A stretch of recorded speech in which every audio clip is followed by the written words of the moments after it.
ভারতের ফারাক্কা বাঁধের সব গেট খুলে দেওয়ার খবরে বন্যা আতঙ্কে আছেন রাজশাহীর চর খিদিরপুরের বাসিন্দারা।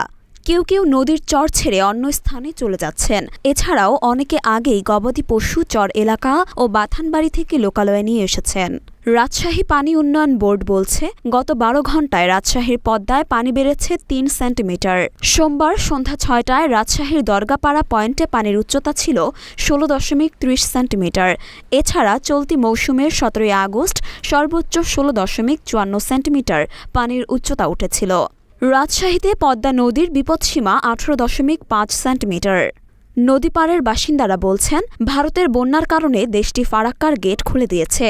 এজন্য রাজশাহীতে পদ্মায় পানি বাড়ছে। পদ্মা নদীর চরখিদিরপুর এলাকায় বন্যার পানি ঢুকে গেছে। জেলার পবা, বাঘা ও গোদাগাড়ি অংশে নদীতে ভাঙনও দেখা দিয়েছে। কেউ কেউ লোকালয়ে চলে আসছেন। গবাদি পশুসহ অন্য মালামালের জন্য অনেকেই আসতে পারছেন না।